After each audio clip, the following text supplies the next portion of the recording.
Your company is protecting toxic people on purpose, and I can prove it. I'm a criminologist who tripped and fell up the career ladder in tech. I sat in the rooms where decisions get made. I have watched leaders protect toxic people who were causing real damage to real people, and I watched HR protect toxic people at work while the people who reported them got burned. If you have ever walked out of a meeting feeling like somehow you became the problem, this video is for you. What I'm laying out today is not a theory. It is a paper trail. This system has a secret blueprint, a deliberate design, and today I'm exposing it so you know why reporting toxic people makes it worse, not better, the architecture your company uses to protect toxic people, and why not a single line of it was drawn by accident. You were never supposed to have a copy of this, but by the end of this video, you will know everything. We need to start with the foundation because without this piece, nothing else in this blueprint makes sense, and toxic people would not be protected. The foundation is a fallacy that you have probably believed your entire career. HR is your friend. They're there for you. They have an open door policy, and they really, really care. In my years in leadership, I watched the rebrand from human resources to people operations to employee success to whatever it is they're calling it this year. But that's not evolution. That's marketing. The function has not changed, just the packaging. I haven't worked with a company that hasn't boasted about its open door policy. But what happens when you walk through it? Well, my client Madison learned the hard way. Madison was working in sales at a fast-growing tech company. If you have ever worked in tech, you already know exactly what that room looks like. She didn't mind being the only woman in the room, but a new CRO came in and they were the stereotypical old-school sales bro. You know the kind. He takes his team out to the strip club and picks up the tab using his corporate expense account. As this vibe infiltrated the team, Madison felt increasingly alienated. She knew the CRO would never take her seriously, and he was promoting behavior that quite frankly made her uncomfortable. But after one particularly inappropriate exchange during a sales meeting, Madison couldn't take it anymore, so she went to HR. She thought that they were neutral like Switzerland, but she didn't realize that Switzerland in this timeline has a reporting line directly to leadership and legal, and that their real job is to protect the company. The HR manager listened, then gaslit the F out of her. Then a few weeks later, they dragged her into the office and wrote her up for creating a hostile work environment. This is how Madison learned the hard lesson. HR is not your friend. Now, I'm not saying that HR professionals are evil or conspiring against you. I think most have good intentions. But at the end of the day, they work for the company, not you. And ultimately, they don't have authority. They're taking orders from the higher ups. We'll talk more about what happens behind closed doors when HR problems land on leadership's table a little bit later on. But before we get there, we need to talk about the piece of the blueprint that nobody sees coming, the mechanism that makes everything Madison experienced not just possible, but inevitable. HR didn't gaslight Madison because they were cruel. They gaslit her because of this one psychological phenomenon, and they don't use this one on accident. It is built in on purpose, which is exactly what piece 2 is going to prove. We need to talk about the Rationalization Engine. I have worked with many companies, spoken to thousands of executives and founders, and do you want to know what no one ever said to me? I want to work with toxic people. The vast majority of people who are protecting toxic people at work are not doing it consciously. They genuinely believe that they are doing the right thing. And this right here is why this system is so pervasive. Cognitive dissonance is the scaffolding that protects the wrong people at work. Because as I mentioned, most people think that they're good people doing good things. When their brain encounters information that contradicts that belief, it doesn't update the belief. No one wants to be a bad person. So instead, their brain attacks the information. Toxic work dynamics are extremely predictable, and I predicted exactly what would play out in Madison's case. Madison's CRO, let's call him Chad, was hired and admired by the CEO. We'll call him Greg. Of course, Greg's a smart guy. That's why he's in this position, right? He's never wrong. So when he gets a complaint about Chad, he doesn't think, oh no, maybe I got this one wrong. Nope. Instead, he goes immediately to, who is this person and why are they causing problems? All of a sudden, you don't have a problem, you are the problem. You're difficult, demanding, and creating a hostile environment. This is exactly what happened to Madison. I need to be clear. This is not necessarily malicious. It is psychological, subconscious self-protection. Madison was not villainized strategically. It was instinctive. Greg really couldn't handle being wrong, so his brain constructed an alternate reality where Chad needed protection and rationalized that Madison should be punished. In criminology, this is called neutralization, but in corporate America, it's called performance concern. Same phenomenon, different paperwork. This is the psychological root, the scaffolding that holds everything else up. It is the through line of the system architecture.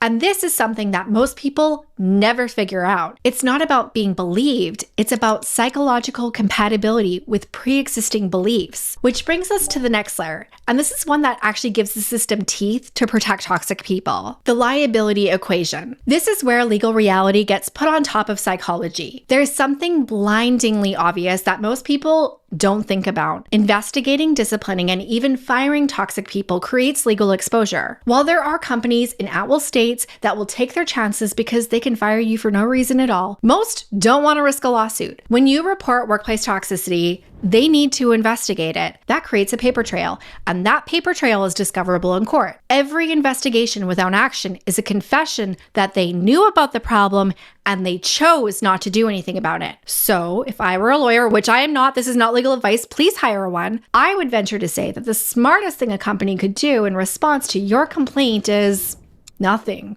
which can also get them sued.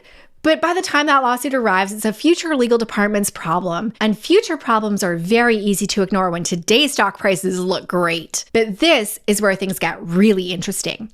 There is a specific set of legal instruments that companies use to make sure that you can never talk about what happened or take legal action against them. More on that when we get to soundproofing. And when we get there, you're going to understand why your Glassdoor review might be the least of your worries. But first, we need to run the numbers, because the decision to protect toxic people at work is not just a legal decision, it's a financial one. And warning, the numbers are going to make you furious. But before we get into the numbers, I do need to pause to talk to you about something really important. Right now, you are learning something that your company already knows. They have this blueprint in their hands. They have always had it. Every day that you go into that office without understanding what you are up against, you are navigating a system that was designed to beat you. You cannot fight what you cannot see. That's why I put the full blueprint on one page. It's formatted in a way that was never meant to be seen in your hands. Download a copy by scanning the QR code or following the link in the description. Now, let's get back to the numbers. You've heard of girl math, but now I'm going to introduce you to HR math. HR math is backed by Harvard research, and what they found will make you question everything. They found that companies retain toxic high performers because they miscalculate their short-term output value. While their results are immediately visible, the damage that they cause is slow and diffused. Essentially, the company sees the revenue dollars. What they don't see is you crying in the bathroom or calculate the cost of it. This is why toxic people get promoted while you're getting passed over. It's not merit, it's HR math, which I never said was good math. In fact, usually it's terrible math that's as correct as a toddler's algebra calculations. They include the wrong variables and exclude the right ones. Now, I have helped thousands of people with toxic work experiences, and many were dealing with a toxic person who was perceived as a high performer. What the company disregarded was the cost of that to the team. I have also seen more instances than I could count of the toxic person having a high perceived value even when the metrics don't match. They're sold on their potential, and often that's because of the third variable, social similarity. Maybe Greg believed in Chad because they were alike, middle-aged men who had been handed every advantage in life and were at least smart enough to take advantage of it. Social similarity has been sanitized by calling it culture fit, when really all it is affinity bias. When I was in senior leadership at a unicorn startup, I witnessed this unfold. Very similar to Madison's experience, there were complaints about the head of sales from almost every woman at the company. Why is it always sales? It was a known and obvious problem. One day I raised it to one of the head executives because I had a duty to report what was reported to me. His response? He's the head of sales. What do you want me to do about it? I wanted to say, fire him, duh. In this case, HR was not in the room. But if they had been, they probably would have been nodding along with him. So now you know why the toxic person stays. And now the question becomes, What happens when you report them? Which brings us to the soundproofing. This is where it gets personal because this piece of the blueprint has become the norm. And it didn't just hurt Madison, it's hurting you too. Everything that we have talked about so far explains why toxic people are protected at work. Gig architecture explains why you can never do anything about it. Remember earlier I mentioned the soundproofing? Well, here it is. Cloaked in legal documents. Before you started the job, you probably had to sign a non-disclosure agreement, an NDA. You've got to keep those corporate secrets. Then when you leave, they're going to ask you to sign a non-disparagement agreement and probably another NDA. And when you do, they can sue you if you say anything bad about them, even if it's true. If the company is really shady, that non-disparagement is not going to be bi-directional. So they can drag your name through the mud with no consequences. Together, they make a legal burrito. Everything is jammed in and wrapped tight, so even writing a Glassdoor review becomes a liability for you, which FYI, do not trust Glassdoor. They have been court ordered to hand over who wrote anonymous negative reviews. And of course, there's the PIP. They call it a performance improvement plan, but it's really a predetermined involuntary parting. Same document, different honesty. They don't want you to succeed on a PIP. They want a paper trail to prove that you are the problem and not the toxic person or the system that failed you. These legal moves don't just remove the person who reported the toxicity, they rewrite the story. The toxic person wasn't protected. The underperformer was managed out. Think retaliation laws are going to protect you? They might. If the company is stupid enough to put anything in writing, they're not. Instead, they'll make it so subtle that you'd look crazy to claim it. In Madison's case, they waited a few weeks. Things got increasingly tense. She was increasingly isolated. Then she got the email that led her to panic call me at 7 a.m. one morning. She had just gotten a meeting invite with HR. And it wasn't to help her. It was because they had the firing squad lined up and ready to go. Which brings me to the part that most people never realize. The HR person who lined it up, the manager who signed off, the executive who looked the other way, they may not be your enemy. Understanding why is the element that finally gives you power. Which brings us to the master plan. Let's step back and look at the full blueprint. Each element has always played a vital and connected role to the next element. The system was not designed to be cruel, even if it feels that way. It was built to be efficient, and it is extraordinarily good at what it does. Now, you've watched Madison do everything right, report correctly, trust the system, and then get burned for it. She was set up to be the villain, not the victim. But do you think that the HR person who did the paperwork was evil? Okay, well, maybe a little bit based on what Madison told me about her, but that's not the point. Because what's more important is this.